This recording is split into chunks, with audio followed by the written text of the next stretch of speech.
Hello, hello, hello, and welcome everybody to the very first episode of our podcast, The Spill. I'm Steph. I'm Beks. My best friend and co-host, and we are so excited to be kicking this off today, and we're even more excited that you guys are actually tuning in. Whether you're doing that by watching us on YouTube or listening in on Apple Podcasts, Spotify, wherever you get your podcasts, we really hope that you enjoy what we have in store for you, which brings me to what I have in store for you. Rebecca and I are two 30-something women from Toronto navigating the throes of careers, relationships, friendships, family dynamics. For me, motherhood. For you, Singleton. Whatever. Singledom. Whatever you call it.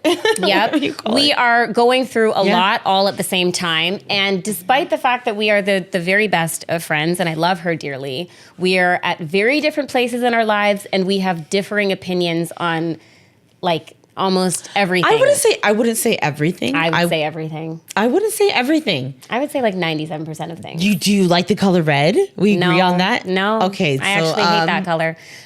So you get where I'm going. You get where I'm going with this. I'm trying. But a lot of our opposing views lead to very interesting, thoughtful conversations because we come from such different places.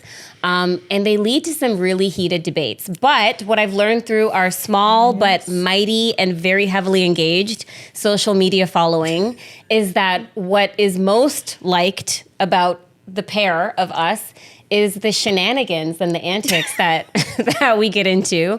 Shenanigans is a good word. Shenanigans I think so. is a good word. I think so. Yeah. We actually could have probably It's just foolishness, really. It is foolishness. You got to be silly in life. So we are lifting the veil on our friendship. We are inviting you to join into some of the very real conversations that we have.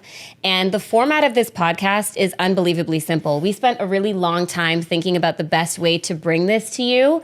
And one day we were just like, what if we just ask each other a series of the most random questions and just see where the conversation goes? And we were like, bingo, that's it. So also questions you guys probably ask your friends. I would hope so, unless your friendships are like mad boring. But these are things a little bit that dull, maybe. Maybe dull. I wouldn't call it boring. Not shenanigans. I don't. Not shenanigans. We have shenanigans. We have silliness. We have antics. Yeah. So that's what we're going to do. We're literally going to take turns asking each other a series of the most random questions that you could ever think up. We're going to span a wide range of topics. We're going to be silly. We're going to be serious. We're going to be a little bit messy, if I do say so myself. I would like to avoid the mess, personally. I like to keep upkept. Okay, let's Stephanie. I'm probably the opposite. I'm like, is that mess? Let's dive right in. And we hope that you guys will also join in on these conversations. You can do that over on our YouTube channel, The Spill with Beks and Steph. You can slide into our DMs on Instagram with anything except dick pics. We are at the Are you underscore. Sure? Oh. And she says she's not the messy one. I'm just saying. That is messy. That is disgusting, but I am very much here for it. So we are at _spill_pod. I'm sorry about all the underscores. The Spill was taken. It's like an Australian podcast where they talk about Married at First Sight Australia, which we're currently watching. So I was like, that's pretty Jamie, much us. I love you. Stop. Fuck you, Dave. Oh, God. Fuck you, Dave. Honestly, what you're doing right now, I'm not cool with. Not cool with. I just want to say. Anyway, so this is how it's pretty much going to go. So yeah, please follow us on social media. If you like what we're saying, if you like the conversation, like and subscribe. And without further ado, we're going to get things kicked off. But before we do, we have two things to address. What are we addressing? First things first. Not the That's number two. The first thing is my birthday party that I just had this weekend. Fun. I had a great time. That was sweet. You know what? I had a great time. It was not a milestone birthday. Don't worry about what number birthday it was. You don't need to be knowing all that. We're going to be sharing the information that we find relevant here, okay? I had a great time, though. You know what I think was really nice about it? I felt like it was kind of like the melding of generations, like seeing people who are maybe like their 60s, their 50s, their 40s, who were in one stage of their life, like mixed with your like 30-something-year-old friends. Yeah. And everybody's like interacting and having a great time. The guy with the gold hat. I got to give it to him. Okay, so we got to talk about Marcus. So Marcus is my cousin's man. Yes. And he kind of reminds me of Flava Flav. A bit, without the clock. Without the clock. He definitely gives Flava Flav vibes. Yeah. And he dances like he is in a competition. He's dancing like he's the only one that knows there's a camera in the room. But with the gold sparkle. So he has a gold hat. I love it. It's like intense. Gold. I would never choose that for myself. Not a clock chain, but like a big noticeable. A big man chain. Yeah. In a shocking turn of events, he is Jamaican. So don't say anything against my people. I'm gonna try not to, but he's Jamaican, thanks. So there's that. But he's great. He's been around the family for a while. He's always a good vibe. Him and his Heinekens. Why do Jamaicans love Heinekens so much? I just love it's just I think it's something about the hoppiness that hits like the back of your throat. It's not a bad. Is it Danish? Is it a Danish beer? I thought it was German. It might. Why would I know that? Yeah, because why would I drink Moscato apparently. So this is the other thing. I got gifted maybe 6 or 7 bottles of Moscato, and this bitch said, I was like, why did everybody I know give exactly me why they gave her I said, 6 why bottles did of everybody Moscato? give me a bottle of Moscato? Everybody went to that, what is it, this jingle thingle with the Santa? What is that? You know, the jingle thingle. What is that? You know, like something about Santa. Like a Kris Kringle. Yes, thing. Okay. So, imagine you're at the Kris Kringle. You have like a semi-good option. There's a $20 LCBO gift card that comes by.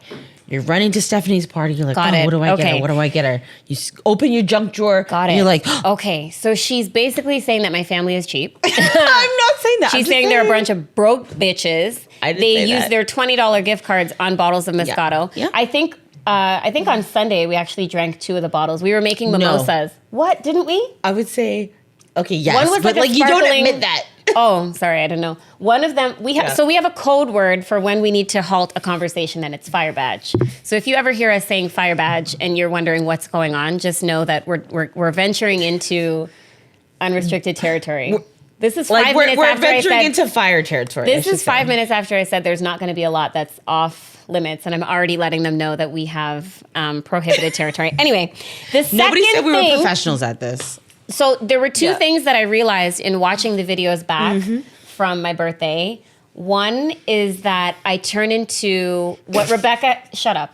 I'm tired of you already. She's called it a UK gremlin. Like, she literally just changed my name in her phone to UK gremlin with the little emoji of the gremlin. Because I get one drink in me and I'm like, it's time for me, everybody, to start talking with an English accent. I don't know why that happens. I don't know. I feel like sometimes it's like it feels like you want to clean a chimney. I just want to be somebody else. And I'm like, what is cleaning chimneys? Like, it feels like you should be wearing one of those like top hats and have a dirty face, and you're like about to go clean Mrs. Poppins. What is it, Mary Poppins? Chimney. Sure. It's intense. There's a video of me trying to get out of the backseat of the car, and our friend is in the front, and I'm like, unlock me.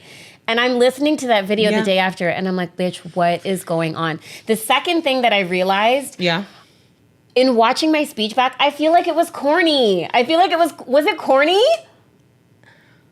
Oh my God, it was corny.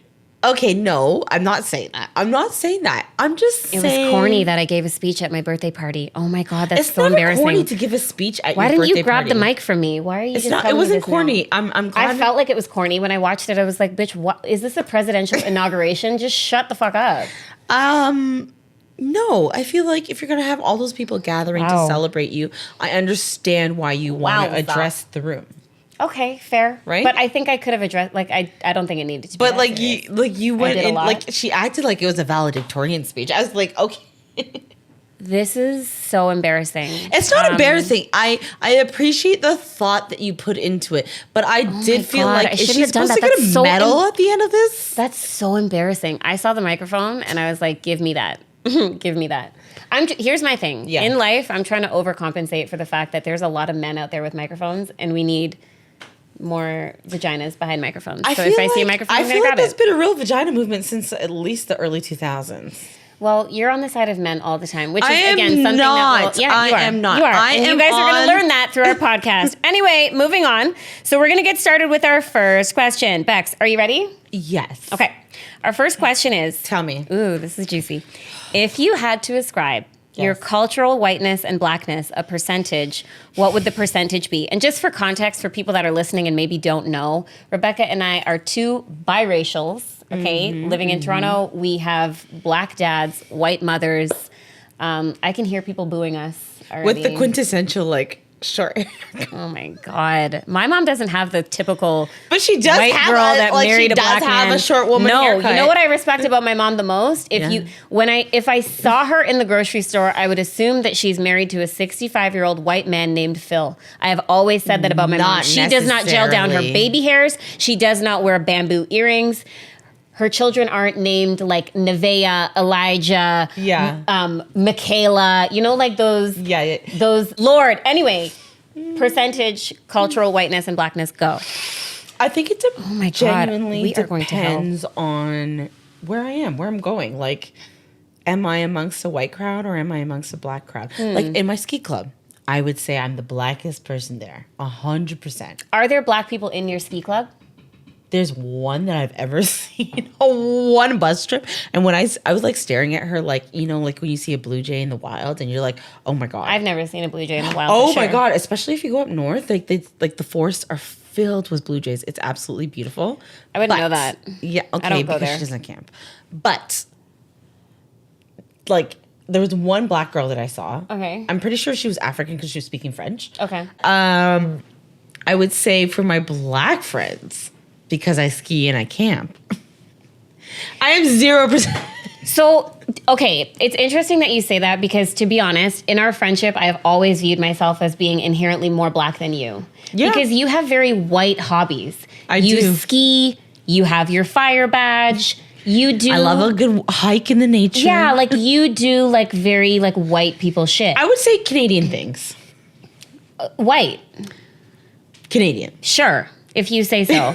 Okay. But there was a conversation that you and I had, I don't know, maybe a few months ago, where I was describing having gone through the phase that I assumed like most biracial people, and even like not like non-biracial people, Yeah. like I just feel like it's a phase that people go through in their life, where they start to kind of venture down different musical pathways. But there was a point in my life where I was heavy into like rock music.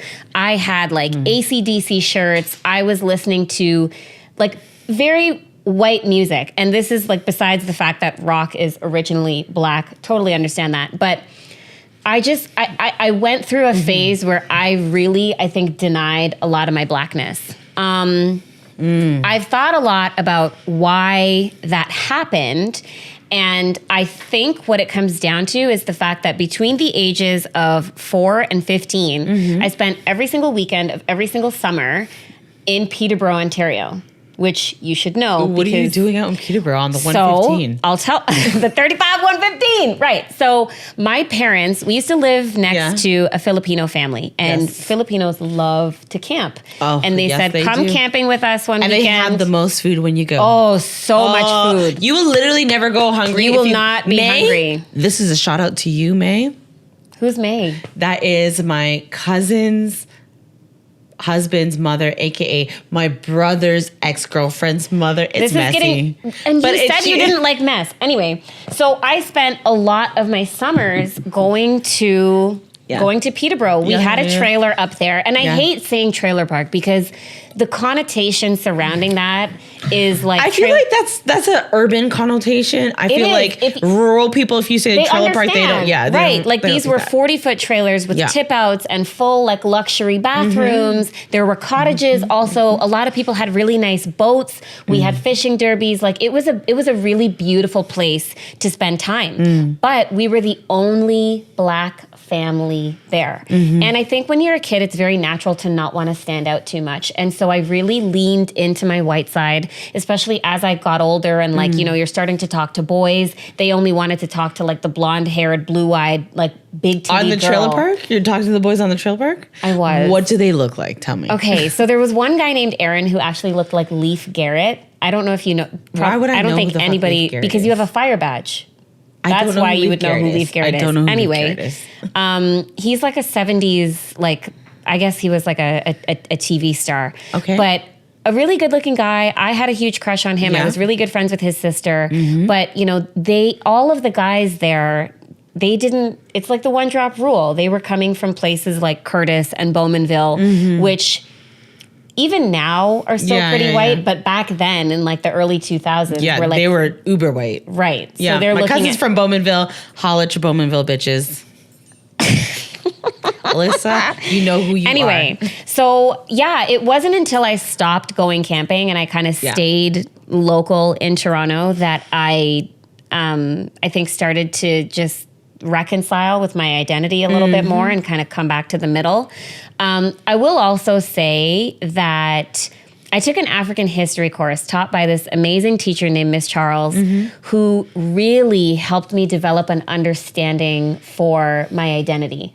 And in what ways? I think just she encouraged me to like learn more about my Black side, which is not something that I was ever encouraged to do, like even in my home. And I think just understanding like the power and the resilience. Later on in my career, I ended up doing like an ancestry DNA test. And I know that that's really problematic because like all the DNA mining, I know, I get it. Don't let my cousin murder somebody and then catch me. It was for a TV segment, and I was actually really interested by the findings.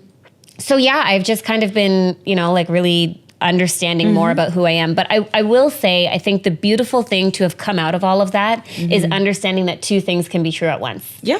I can be two things at once. Absolutely. I think there's inherent difficulties that come from understanding the legacy of what it means to be white and Black. Like, I think there's a lot of mixed people out there, but I think there is a really polarizing feeling of being half white and half Black specifically, especially in a carnival setting, which I spend a lot of time in. So You're never Black enough for the Black people. You're never white enough for the white people. To be honest, that's pretty much how it feels. And I, a few months ago, made a TikTok about the amount of, like, the increase in hate towards light-skinned people, light-skinned women. It was when Jamie Foxx's daughter was getting engaged, and she was getting engaged to a white guy, and the comments, I remember one comment specifically said, she's swimming in milk just like her daddy was.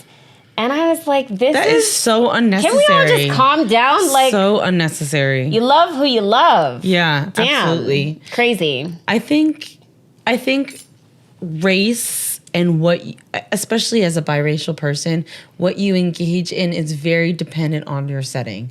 Absolutely. And at the end of the day, I don't necessarily identify myself as Black or white. I just kind of see myself as Beks.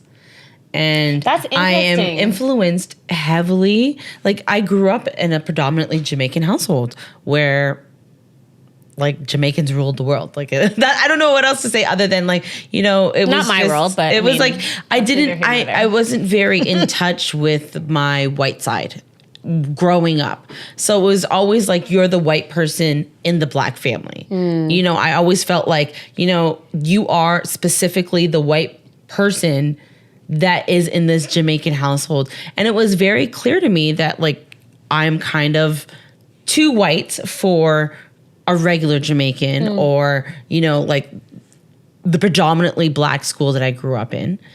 But yet with the white people, you're still too Black for them because legit, you do, like, Stephanie will play the rock music and I'm like, what song is this? Yeah. Like, You're pretty clueless. I didn't grow up with that. Yeah. It's interesting because my mom's parents did not attend her first wedding to a Black man because he was Black. And they also said that if she had kids with a Black guy, that we would come out looking like Dalmatians. And I guess the only thing I have to say to that is, am I not the best looking Dalmatian you've ever seen? I know. Love so that. cute.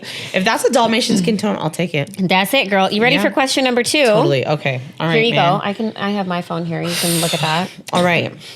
Describe your taste in TV using 3 shows. This is interesting. Taste in TV using 3 shows. Okay, obviously number 1 has to be Real Housewives. I am... Oh, because she's about that drama. So, first of all, let me stop you right there. I've been watching Real Housewives for, I think, about 15 years. Table flip. Yeah, since the table flip. Since the iconic table flip. Since the table flip. And actually, for, like, even beyond that, Yeah. because Real Housewives of Orange County actually came out first. Yeah. But Don't school me. what in I history. found Yeah. was really incredible storylines, and a really intimate look at women navigating issues that I didn't even know that I would also have to navigate one day. Like what? Sure. So Bethany Frankel, who's probably one of the better known She's people, a respectable businesswoman. Very respectable. But to that point, I recall the days where there were episodes of Real Housewives of New York where she was in a grocery store giving away free samples of Skinny Girl. Skinny and Girl. Look where it is. Right. They have their own snowboard. It's a multi-million-dollar company. Yeah. If not, I don't know I don't think it's a multi-billion-dollar company, but and what she did, she sold off the company, but she kept the trademark on the name, which is how she makes her coin, because there are Skinny Girl Margarita, Skinny Girl jeans, and you said a snowboard. Yeah, I saw her. You would know that she has a snowboard. This is what I mean when I say that I'm the blacker one between the two of us, because I just don't know how many black people are out here snowboarding. Like, we are tropical people at heart. So anyway, I became very invested in the storylines. But as to your question about what issues I myself would navigate, she went through a very bitter custody battle with her ex-husband, Jason Hoppy, who, like, I watched her wedding on the show. She had her daughter. Why was it so bitter? It was bitter because, from the sounds of it, he was very controlling, very narcissistic. Like Liam? Who's Liam? Hemsworth. Did you see that thing with Miley? I actually haven't. Oh my God, where he's like, can you behave for once, when she's on the red carpet, like posing, pretending to lick him. And he's like, can you behave for once? It's like, dude, chill. My advice, never be with a man that tries to humble you. Straight up. That's not true. You know what? Actually, that is not true, because I feel like people don't humble me in public, but if you come, like, if we're behind closed doors and you're like, you know what? Look, I didn't like what you did here, and this was semi-inappropriate for XYZ. And if that's a humbling experience, then you should receive that. I don't know. I don't know how I feel about that. That's because Stephanie does not like I don't like being told what to do. I don't like being criticized. I don't like. I feel like I've gotten a pretty good hold on things by now. If you disagree, then I don't know. Go write it in your diary. Don't know what to say to you. So yeah, Real Housewives would be number one. Number two, Top Boy. Listen to me, Top Boy, hands down. This is a hill I will die on. What about The Wire though? No, Top Boy. Okay. Hill I will die on. Is one of the best, if not the best, productions to come out of Netflix, okay? The fact that a streaming service... Over Ozark. Ozark was great, but listen, there is something very distinct about UK writing, about UK acting. Those London boys are so sexy. They are sexy, but that's besides the point. The sheer artistry... of the show. So years and years and years ago, I watched something called Kidulthood. Do you know what Kidulthood? Yeah, I know. Oh my God, do you? Okay, and then Adulthood. And then Adulthood, yes. I watched both of those, and from that moment on, it was, and I was young myself, and I remember feeling so seen and so it's the struggle. Validated. It's the struggle. I also think that there is a certain art to making a show so dramatic and not having it feel like a telenovela. Like making it's not Young and the Restless where Victor and Nikki are like it doesn't give soap opera. It's just damn, shit's really piling up. Like all this stuff is really happening to Duchesne at the same time. I personally, I will. I feel that way about The Wire. Actually, The Wire was very slow. Like The Wire was an older show. It was HBO. It was same thing with Sopranos. Like these are all amazing shows, but they are slow as fuck. Yeah. Tony Soprano, we get it. We love it. Actually, what we need to do is talk about the mob wives on that show and the resurgence of mob wife culture. You were a mob wife for Halloween. I loved it. She was a mob wife for Halloween. She had a fur coat, leather pants. I was like, okay, bitch. She also walked into the Halloween party with a green, like TNT supermarket bag with her juice because she was on a juice cleanse. It was so ridiculous. 10-day fast. Anywho, whatever. My third pick for a show would be a show called Wentworth. Don't ever say to me, is it Prison Break? Don't do it. Associated with Prison? Is it like a spinoff from Prison Break? Ma'am, the answer to that is no. And it's not, is that like Orange is the New Black? I actually want to wring the necks of anybody that says anything like that because... What is it about? First of all, it is about power dynamics. It is about domestic abuse. It is about corruption is there jail in prison or prisons systems involved? Yes. Okay, all but right. So maybe you should leave with that. No. So what I was saying about Top Boy with like all the drama and not feeling like a telenovela, Prison Break started to feel soap opera-y at a certain point. Like I don't want to have to suspend my disbelief so much when I'm watching like the something. tattoos. Like your tattoos are like the escape plan. And yes, and with Prison Break, you kind of had to do that. And I'm not gonna lie, like it was a gripping show. I really enjoyed it, but it's not like I think Wentworth has a very big dick energy about this. It's very subtle. It's very subtle. Like it doesn't need no. The BD's on loud. The BD, which is hilarious because a lot of the women that were in the prison actually turned out to be lesbians in the end. It's all female cast, and then you say the BDE meters like out through the roof. But I'm just talking about like the essence that big dick energy carries. But anyway, those would be my 3 shows. What are yours? Okay. As Stephanie knows, I'm a bit of a political junkie, so I would say like I love Bill Maher, like Real Time with Bill Maher. I love Fareed Zakaria. I would also say, can I start booing? If we're going, boo. Okay, boring. At the end of the day, I feel like they do really great educational programs where you feel like you are at least caught up with the issues that are pertinent to, global. She said pertinent. Okay. Okay, scholar. If we had to go into the reality realm, Stephanie knows I love Survivor. That is one thing we can agree on. I love Survivor. This is a rare occasion. If I could be on Survivor and like make it to like the top 3 and just like. I've always told you, I think you would kill Survivor. I always say, you are such an outdoors woman. Like, you would be like, hey, I found this rare exotic plant that we can use to...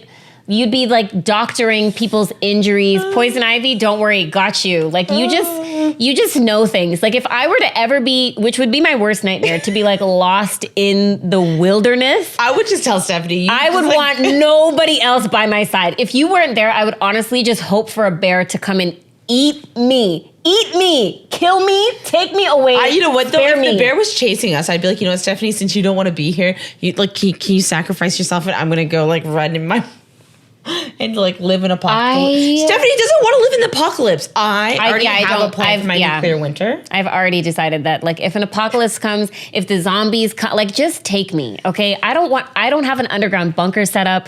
I'm like hands up, done, easy, gone. That's what I'm saying. The bear should just eat her. Yeah, no, fair. And like maybe, you know what? Who knows? I might even eat a chunk of your leg if you leave some behind. Anyway, that's not the cannibalism. Okay. I did one show. Okay, second show. No, you said Bill Maher. The third show. Fareed Zakaria. No, okay, all right. The third show Whoops. would be definitely in the murder category. If there's slitting throats or stabbing, I would take it. First 48, Dateline. How we became friends. I survived is good. You know they have a podcast. So, no way. They have a podcast. Yeah, they just stripped the audio from the show and like. I'm gonna have to check that out. I do love I Survived. I do love I Survived. Yeah. Was that it? Any more? Absolutely. Can I move on? Yes. Okay, just want to make sure. Okay. Question number 3. Oh no. What are your thoughts on sharing? Listen. I'm glad that one First of all, I know exactly why this is in here, and it is because in the beginning of February, Rebecca and I had a photo shoot scheduled for this podcast, okay? And Rebecca and I were buying a pair of glasses because we wanted to have matching glasses. And so I said, I'm feeling a little bit hungry. Can we run across the street to McDonald's, get some nuggets? She said, okay. Girl, are we going down this? We are. We're going down this road. So we went. I wanted nuggets. She said, do you want the combo? I said, no. But she wanted a coffee. So she got the combo because it ended up being cheaper and it came with fries. It's not just about it being cheaper. It came with the fries. I thought, you know what? Coffee and fries for breakfast, that sounds perfect. Now, she hadn't said anything about wanting the fries. So why do I need to? You said you didn't want fries. Why do I need to say anything about wanting the fries? So I eat the nuggets. I eat the fries. All of them. Not even... only one of us can tell the story, sweet. Okay. So I'm going to tell my story. And then, you know how when you go to court, You get to present your case, and then the other person. All right, go, Thank go, you. go. So I eat my nuggets. I eat the fries. She drinks her coffee because when I said, "Are you hungry? Do you want McDonald's?" her answer was no. Maybe I'll just get a coffee. So I'm assuming that the fries are for me. So I yam Why the would fries. you assume if I asked you if you wanted fries? In the court, if Judge Judy was here, object. WWJD, Judge what Judy. would Judy do? I object. Thank you. So I eat the fries, I eat the nuggets. I think I gave her like a nugget with extra sauce, just like she likes it. Okay. So she doesn't say anything. Everything's fine. I think maybe after that she was like, "Oh, are the We fries?" finally get off the highway, Ma'am, right? we're in the court right now. This is a literal courtroom. I know, but I'm So explaining that we she's- just off the highway and I'm asking what's where are the fries? status of the fries. And I'm like, the fries have been gone. Like Not a long even time one. ago. Long gone. one. So she says, "Oh, okay." And I'm like, "Oh, you should have let me know that you wanted some." And she was like, "Well, I thought that you would assume." First of all, never assume. What we're not going to do is be assuming. Anyway, see how greedy she sounds. after the photo shoot, I had left my purse in the room because remember, the owner of that studio was a raging bitch, and she came and knocked on the door screaming at us and the other people that were there about parking, and somebody parked in a spot. So we grabbed our stuff and we were out of there. So I didn't realize that I left my purse, and the photographer texted me to say, "Oh, you've left your purse." And I was like, "Okay, cool. I can come grab it from you. Where are you?" So as we're waiting to find out where the photographer is, there's a place 15 minutes away. Okay? Not 15, 20 minutes south. Sure. That has, it's a Tibetan restaurant called Norling, okay? It's on Queen Street West, and they have this deep fried cauliflower dish that I love. And I used to eat it all the time because I used to be in the vicinity, but I don't go down there anymore. So Stephanie, she's you're like, gonna "Well, be she's so like, "So impassioned do you on want me to go and take you to get your cauliflower, and then we can meet up with the photographer?" I said, "Yeah, sure." So I call to order my food, and I said, "Beks, do you want anything?" And to be 100% frank, I Do said you in want that moment, anything? no, I'm cool. Like, She said do in I that want moment, no. cauliflower? Now- Because when you think somebody's just like, "Oh, I want cauliflower," you're like, "No, I don't fucking want Now, the cauliflower." point that I Why wanna the make- fuck would I want cauliflower? The point that I want to make is that I had this dish before with her. After a boat ride, we went, Like I remember. Stop. No, you did remember because you I said you didn't barely like remember. it. You said you I didn't like it the barely first time. remember. So I said, the same thing as I did after the day that we left the boat ride. I said, "I'm going to get this thing and I don't want to share it with anybody. So if you guys want She never some of said it," that I did say explicitly. that. I did say If that. she did, I have in one always ear, said that out about the this other. dish. Okay? I said, if you guys want some, you're going to have to order your own. And in this case, I offered to buy it because she was driving that day. So she said, no, I don't want that. I'm going to get sushi from Longo's. That's what you said. I did. That's what you said, right? I was going to get sushi on the So- way home because that sushi. We go The maki and we maki? pick up the cauliflower. I take a picture. I post it to my Instagram stories, and it said, "Mine." Heart eye emoji. Yes. And as I'm eating my cauliflower, I hear a little voice from the driver's seat saying, "Oh, that smells good. Can I try some?" Yeah, absolutely. And inside me is a burning rage because I'm like, I asked you about this. I asked you about this. the same so I bitch that try ate and all find the French fries. Asked I me try about and it. find a little small piece to give to her. And then this motherfucker has the nerve to ask me for another piece. She asked me for another piece. And I said, "You know what? You're really pissing me off now." This is what I said. I was yelling. I was hollering because I was so enraged. And she was like, "Well, it's better than I remember it being." Whose fucking fault is that? So I gave her another piece. And then she starts to lecture me about how I ate all the fries and I'm not But you willing to did. share. And I said to her, were. I said, "Rebecca, I am blank years old. If I don't want to share my food, I don't have to. If I give you the opportunity to buy your own dish, which I was going to pay for, this is $13. It's not even expensive. Yeah. It's just good. And I don't even really have it that often anymore because I've moved out of the city. Why are you now coming and telling me that I have this coveted meal And now all of a sudden you want some after I gave you ample opportunity to get your own.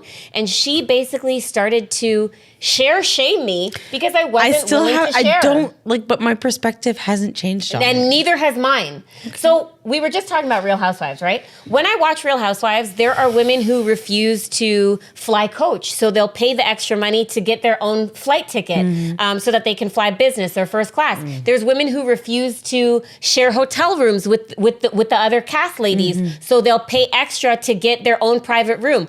I'm at a point in my life where if I want to nyam something, I'm gonna buy my own, and if that means buying you your own so that you don't have to bother me, I'm gonna do that so that I can enjoy it in peace. And that's all it comes down to. I think I've shared for you. For me. Yes. For me. And I'm not changing my mind about that. That's fair. I think context is important here. I grew up in a household with 5 girls. My dad's number one rule growing up was that I had to share everything. Share everything. If I had 20, like reasonable advice. It's not reasonable. Not when you're blank years old and you want to just live your life. So I'm at a point in my life now where I don't have to share everything, and I have the money to be able to not only buy myself a $13 cauliflower appetizer, but buy one for her as well. It wasn't that this is what I wonder. I wonder if I was so enraged that I had to share, or if I was so enraged that you said you didn't want some and you actually wanted some. Because here's the thing. But I didn't know that. Sorry, continue. Rebecca has an issue where she doesn't advocate for herself. She does not advocate. Do you think you advocate for yourself? That's not what this question is about. But that's where I'm going. Do you think you advocate for yourself? Obviously not, hence why you're bringing it up. Rebecca does not advocate for herself. I, as an outsider, see the issues with that. I, as her friend, hear about what happens when she does not advocate for herself. So this, for me, was a very tangible issue where I'm like, girl, this is what happens when you do not advocate for yourself. Because even if you were like, you know what, maybe I'll try it again. Sure, you would not have had to spend $1. I would have bought it for you. But I sometimes feel like a lot of the issues that you face in life come from your unwillingness to advocate for yourself. And to be honest, as bitchy and as selfish and as greedy as I may seem for not wanting to share my cauliflower, this at its core is me advocating for myself. And saying, like, I've done my sharing. I'm not at a place in my life where I need to do that anymore. Oh, I feel so good that I got that off my chest. Do you? You know what? I receive what you're saying. Good. And even if you didn't, I'd still feel the same way, to be honest. I know, because that's you know what? That is one thing I love about you is you say it with your chest. I want you to start saying it with your chest. You're getting there. You're saying it with like your left titty, but like your whole chest. That's what I want. It's okay. So this is how I see it very differently. Of course you do. I do, and I see it from, and I don't want you to take this personally, but I do see it from. Okay, so imagine you are the person driving, and you're ordering a meal, right? And you're like, hey, do you want French fries? And that person says, no, I don't want French fries. And hey, I want a coffee and I could do with some French fries. And you're driving, you're on the highway, driving way more than you should be driving, past the speed limit. And I'm not in the mood to be like eating French fries, right? Right now it's not my priority.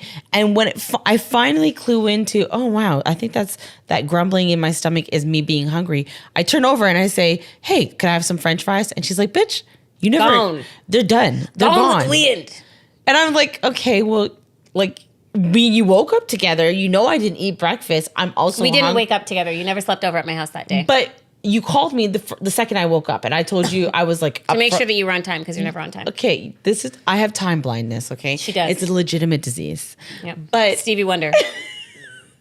Like imagine you're hungry. Like you didn't eat breakfast, and I just thought if the shoe was on their other foot, I would be thinking proactively, hey Steph, do you want some French fries? So I'm gonna point out two things that you said. Her saying that she was doing way more driving than she should have done. I'm going to let you know. This is independent of other situations. And that's what I'm trying to, like, Stephanie, for the record, drives most of the time. Thank you. You want to know why? Because she was she driving never a wants to pull pop-down Nissan Versa that listen. I love this. You want to get real? I love She this. said to me, I let her drive she dropped me off at a bike ride that I was doing. This bitch called me and she said, Stephanie, I really like your car. And I was like, oh, thank you. She said, when you press the gas, it goes. I said, what? What do you mean? Of course it goes. But this is how popped down her vehicle was. Like it only went to a certain speed. I loved, you know right? what? So for the longest time, I did most of the driving because I did not feel safe in her Nissan Versa in her car. So that car got me through a lot, honestly. It didn't get me anywhere. I was literally I never sat as the passenger in her car. And I'll say. You did one time. One time when we went to brunch, which was 10 minutes down the road, we went to Smash Kitchen. Oh, remember that brioche? So good. Anyway, we were doing a lot in the summer of 2023.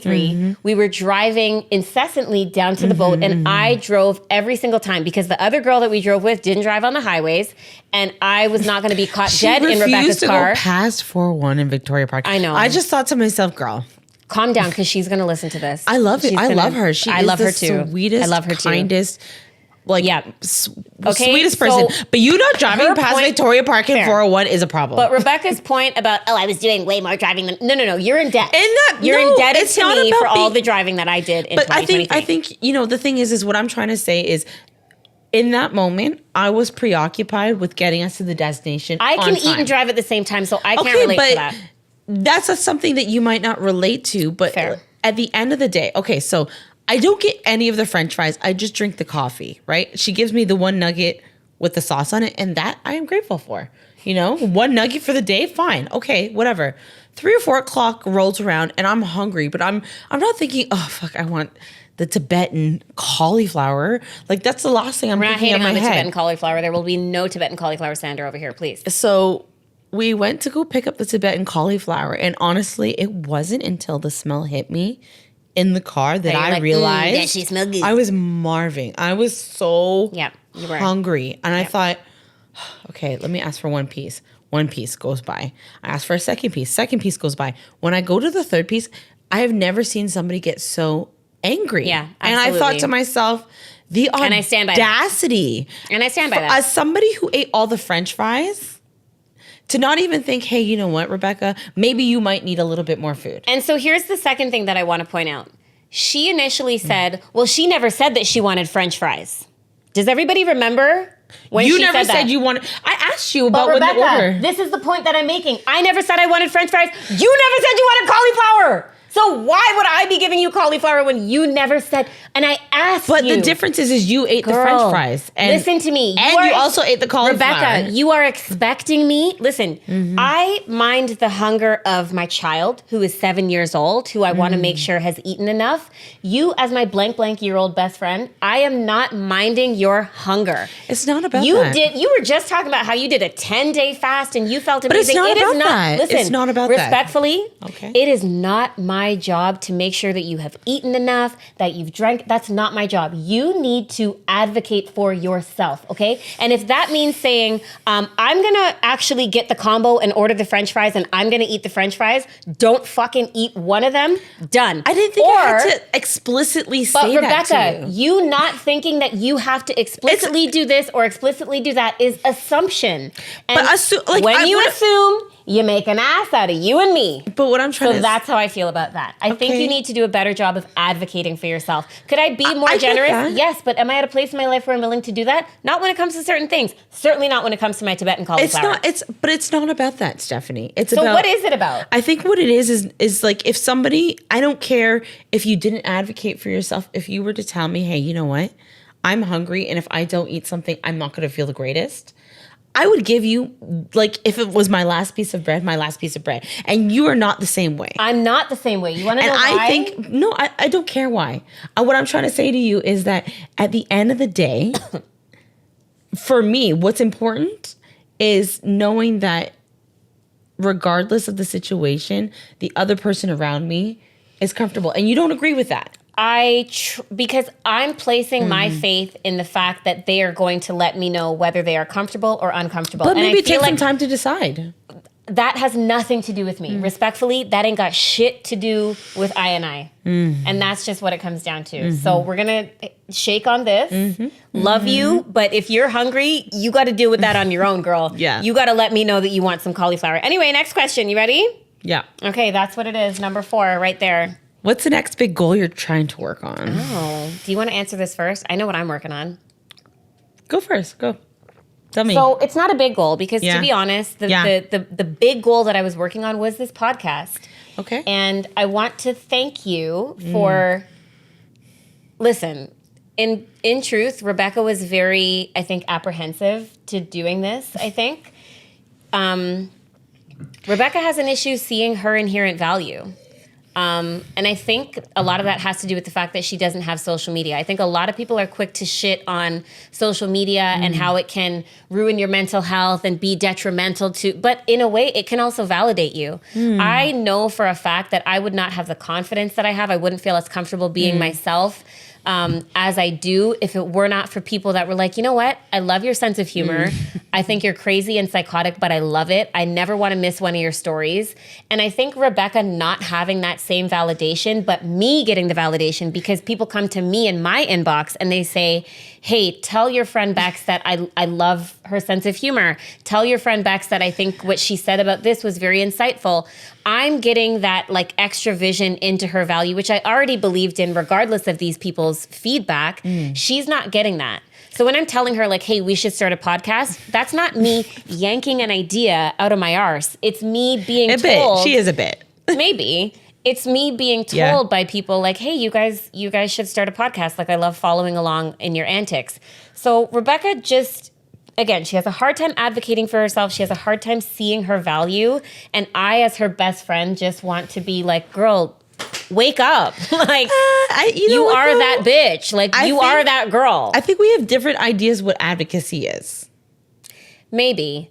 Yes. But that this was a big goal for me. Yes. Not only doing it, but like getting her to be on board and getting her to be engaged in the process, which she has been, and we're doing it. So love that. But I think my other goals are a little bit more personal, a little bit smaller. I have a move coming up at the end of the month, like I said. Stressful. It's not stressful. I think moving is... Change is hard. It's tedious, but it's not stressful. And I think for me, I'm really viewing this as an opportunity to be very intentional about what my next living arrangement looks like. I've moved a lot within the last few years. I've moved out of a home that I bought with my daughter's dad. I carried things out of there that I feel bring that same energy of brokenness. Same thing with the person that I lived with after him in 2022. I moved out of that house and I feel like I've carried things that also carry that energy of brokenness. So this is the furthest ahead that I've worked on, like moving, decluttering, being very intentional about what I'm bringing into my new space. And I just feel like the best is yet to come. So I think my next goal is really just working on fulfilling the very specific vision I have for what my home looks, feels, and like even smells like, to be honest. What do you think your biggest tip for decluttering is? I'm going to point to my girl Marie Kondo. If it doesn't spark joy, drop that shit. No, you know what? I think that's too hard of a question. I always ask myself, can you live without it? Can you live without it? Did you forget that you even own this thing? Is this something that you genuinely need in your wardrobe? Like, I think if you ask yourself, can you live without it? I think that's an easier question to answer than does it spark joy? Because can you live without it is a simple yes or no question. Fair. You know? Fair. I live in the in-between. I'm like, I could live without it, but... if the apocalypse comes. I love a good outfit change, Stephanie. What's your next goal? Big or small? I feel like there's a lot of goals that I am working towards.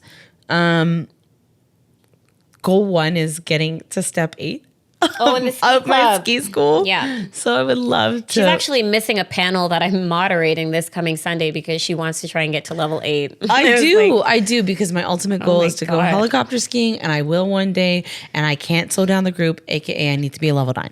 But so that's goal number 1. I think goal number 2 is like just really trying to be conscious about, like health, running better miles, getting your 8 hours sleep. Actually, you know what? One of the biggest things I'm trying to work on is being consistent with my vitamins. Oh my God. I don't know That's about you guys. huge. Yo. The vitamins, The magnesium. No, okay. The magnesium at night is the best muscle Yeah, relaxer. the magnesium. That you mix that with some melatonin. Oh Yeah. my God. Yeah. Best sleep of your life. Yeah, Best sleep that's of your fair. life. That's fair.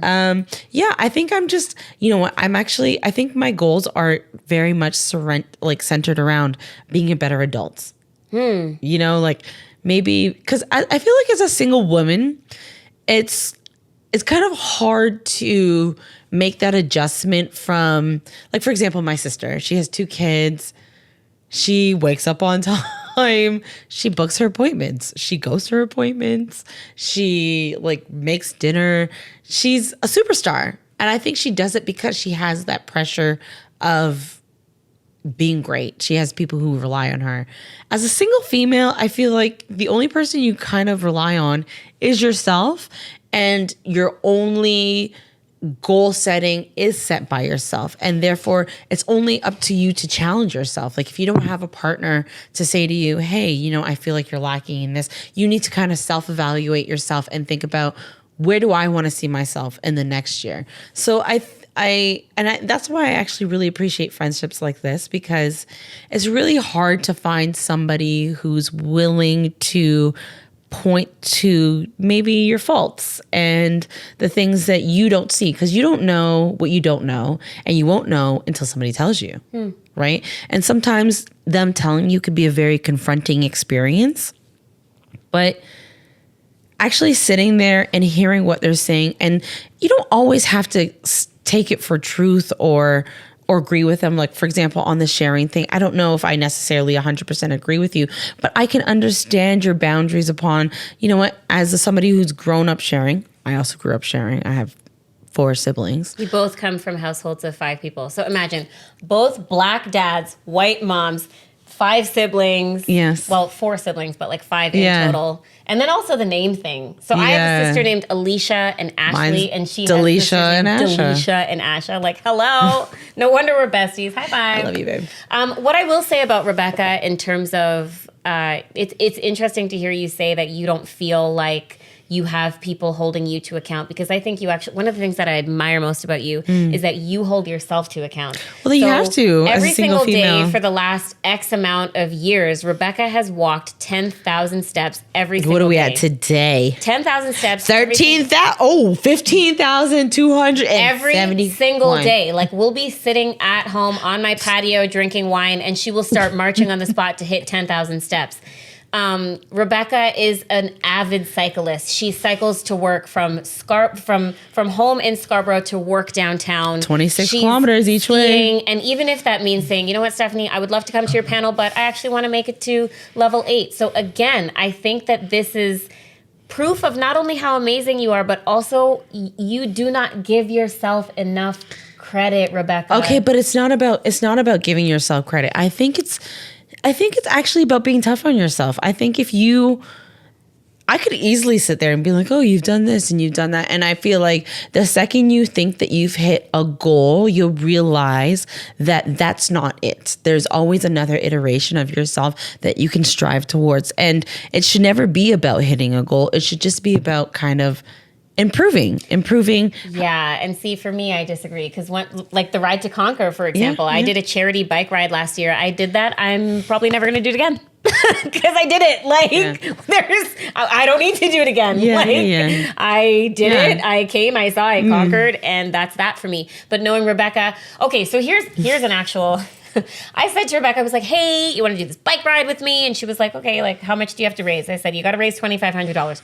She said, where do you start and where do you finish? I said, you start in Toronto, you finish in Niagara Falls. And she goes, wow, if we're gonna do 200 kilometers from Toronto to Niagara Falls, we might as well do the Friends for Life bike ride from Toronto to Montreal. And in my mind, I was like, I do agree. I still stand behind that. Therapy. Because there's no world that I would ever... 660. It's not as intense as it sounds because it's spread out over more days. First of all, I was dry heaving crossing the finish line, and I did a route called the Classic Express, which was a little shortcut. A lot of people don't know that, but I took a shortcut and was dry heaving across the finish line. Yeah. And she's going to come talk to me about crossing provincial lines. Why would I do that? But that is very on brand for you. Like there's no challenge too big for Rebecca. And I love challenges that are too big. I don't know. You just said that you wanted to go on Survivor. You have your fire badge. You want to do the 660. But becoming a neurological surgeon right now, that seems like a really big. Well, duh. But you know what I mean, you know? Let's be real. Yeah. No, I do admire that about you. Listen, we're at time. Yes, we're at time. We had one more question that was a little bit funny, but we're going to save that for our next episode. Yes. So that brings us to the end of episode number 1. It was heated. I think it was a little bit funny. It was a little bit of everything. Is there anything that you need to get off your chest? Is there any song that anybody needs to be blasting from full volume, maybe in the shower or from their car or a rooftop somewhere? I don't know if there's anything. I do. Not to bring it back to sharing. Am I allowed to bring it back to sharing? You're allowed to do whatever you want to do.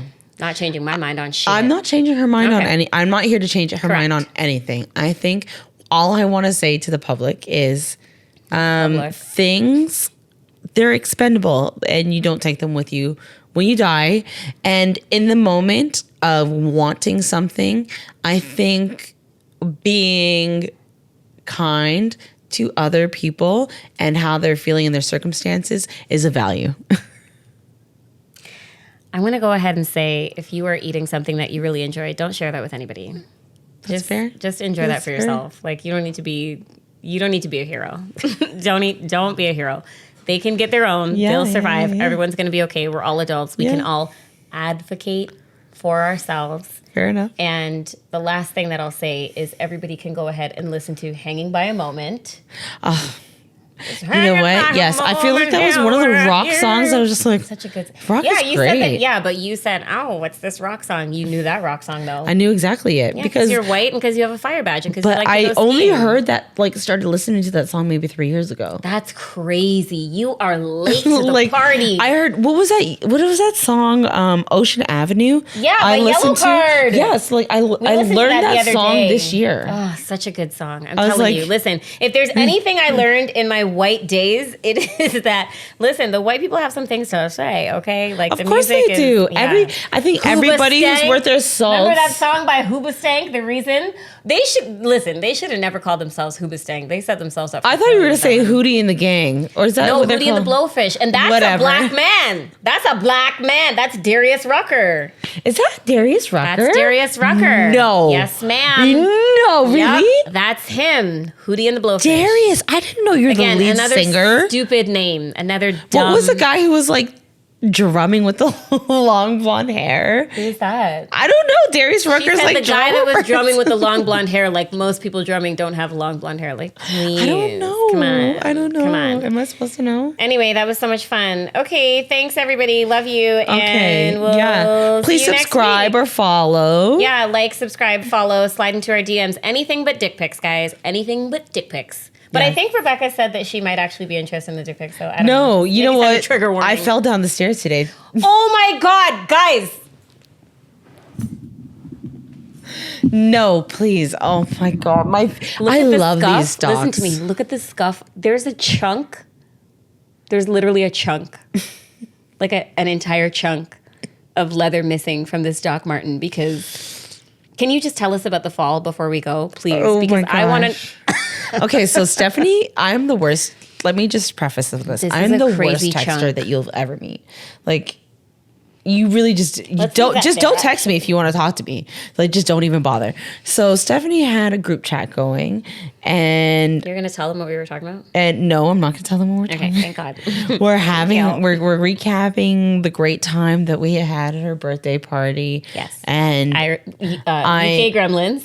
about UK Gremlins and Stephanie being like, unlock me. Unlock me. Unlock me. And I'm walking at the ghost station, and I'm like, for once, participating in the group chat. For once. I couldn't believe. I felt so proud of myself. You saw that, right? It was like in real time. I like was usually I have to actually wait like proud. at least 4 hours I was for a proud. response. Yeah, you should I have was been. proud. You should have been. For all of 10 seconds. And I go to walk, and I just literally fell down like 5 stairs. Did anybody see?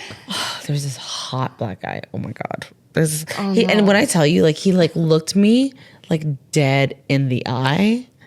Sorry, Like, when you fell, like, did you trip over your foot? Like, did you roll? Did you just like kind of slide down the stairs? Can you describe the action? Okay, so like my right foot for some reason like didn't pick up, and then my knee went on the top. What do of you the mean your stair. right foot didn't pick up? Like you're not in control I don't know of if it that. got caught on something, or like maybe I just wasn't using my feet because I don't know. I'm texting and walking. This is not a new. This is a new action thing for me. you. Yeah, right. Texting at all is like brand new. So I go to walk. One foot gets caught in whatever the step is. I land on my knee on the stair, gash open my leg. She has a boo-boo. Like, she has a literal boo-boo. She sent us a photo. I didn't know of if I her need stitches. bloody I had to think about if I body. needed stitches. Look, I had to think about if I I'm needed being stitches. 100% honest, there was not one piece of me that was surprised in any of this. You should, like... None. Listen, I made the mistake of bringing Rebecca to Trinidad. Oh, Carnival God. last Are we year. going down this road? We are. Just What? a quick little story before we wrap this up, because I need people to understand that this is you to a T, okay? It's not So me. we are at a party called AM Bush, which is, it's like a Juve party. You know, like you are partying with like foam and like there's water trucks and like everybody's having a great time, okay? Yes. So Good Rebecca time. says, I'm just gonna go pee quickly. I'll be right back. And I'm like, cool, amazing. And I turn around maybe 3 seconds after she said that, and I see Rebecca treading water. First of all, where did the water come from? Where's the water coming from? And I'm like, how did you? But listen, I'm not the friend for emergencies, okay? She and is not. immediately I'm like, bitch, sorry to you. I don't know what to do. And so my partner jumps in, and I'm like, Thank it God. looks like Rebecca needs help. And No, so, she didn't even say that. She didn't say that. She's literally just laughing with her face and like just like semi-screaming. sorry. Semi-laughing, semi-screaming. And her partner is looking at me Yeah. with like literal utter Fear shock. in his eyes. Like he's just Fear like, in his okay, eye. if I don't jump into action right Right. now, this girl is dead, and I'll have to explain it to her family. He's trying to like position himself to like help her, but also not fall in. And so finally he reaches in and he like pulls her up. I and was so grateful. I knew how to her swim. legs were cut. She got attacked by a sea monster while she was in this thing. So bad. And she did like the rest of the trip. You were swampy. I was first off, okay, falling into that swamp. I remember instantly becoming sober and being like, this is why you were put into swim lessons as a child. This is your moment. This is where you prove like your mother and everybody who spent any time with you at the YMCA that you are worth your Not the treading YMCA. salt, that you can tread water with 0 leg capacity, and that you are not going to die in this very moment. And she didn't, because she's here today. But he pulled her out, and then we brought her to her water truck. Covered in Excuse me, cuts. water, sir. Covered in cuts. And Yeah. imagine, like, the fire truck hose is literally like hosing using her the down. fire truck hose on your hose her cuts. down, yeah. Like, they're like, you know what? Maybe you should stand like Stand first back, they they first they do hosed her like 5 down. feet, and I'm standing. And Yeah. they're like, you know what? And I'm like, Yeah. They're like, you know what? Maybe a couple more feet back. And they're like, just They're was just so hilarious. blasting Honestly, me. I felt so bad, but at the same time, I was screaming. Note to self, don't ask Why Stephanie. are you falling? Listen, here's the thing. Everybody else made it to the tree to go and pee, okay. But I turned around 3 seconds after she said she needed to use the bathroom, and this bitch is in a swamp. Why are you in a swamp right now? So embarrassing. So as much as I wish that was it, the very next day we go to a breakfast party. First thing in the morning, okay? Oh my God, So are we going down this road? She's not even fresh off of like the swamp is still like in part of her aura, okay? We go to a breakfast party. This bitch decides she wants to get a cup of coffee. I don't want to drink. So I just want coffee. I drink my coffee black. And she gets the coffee. She drinks her coffee black, so it's hot, bun up. And what happens? She spills the coffee. No, all over they did her not put the lid on. She says that they did not put the lid on properly. This is hence why the party. The hot coffee is burnt all into her skin, all over it. So she goes, Stephanie, I think I need to go to the medical tent. And I was just like, for I am trying to enjoy my carnival. So we go to the tent and they're like, what happened? And she's explaining the problem, whatever. So they put like afterburn spray, whatever, they wrap her and arm gauze up. and gauze, yeah. But here's when I knew this bitch was a rider, okay? I said to her with such apprehension, I was like, but she said it with sincerity, actually. I was sincere. You were. Listen, you sounded very sincere. If you said you wanted to leave, I would have left. I said, Beks, do you want to go home? Do you want me to call Tony, our driver? And she said to me, and this was when I knew she was a fucking thug and we were going to be best friends forever. She said, I think if I just keep drinking alcohol, I'm going to feel better. And I was like, let's go to the bar. And we went to the bar and we got a drink and she was wrapped and everything was great. And then we had a good time. And that's when your video of I Am a Circle came. Yeah, that's when it came. Yeah. So kudos to you. Yes, kudos. Unfortunately, you didn't leave the falling tendencies in Trinidad because there's literal chunks of your boot missing, but it's fine. We can acknowledge now why Rebecca does not acknowledge or This is participate in group this is a perfect messages. excuse. Because I almost got stitches in my knee. Yeah, okay. I ruined my favorite dogs. All right, that's great. I'm very sad about Anyway, Hanging by a Moment by, is it Creed? Yes. Is No. Lifehouse. Is it Lifehouse? Yeah. It's Creed that's what is it? One Last Breath. It's like Hanging by a Moment is Lifehouse. Yeah. Hanging by a Moment by Lifehouse. That's your song of the day. Yeah. Be careful when you're walking down the stairs at the GO station. Don't participate in group texts and walk. Don't text and walk, and don't fall into swamps, and don't burn yourselves. Anyway, take swim lessons if you take haven't. swimming lessons for sure. Love you, and we'll see you guys next week. Bye. Bye.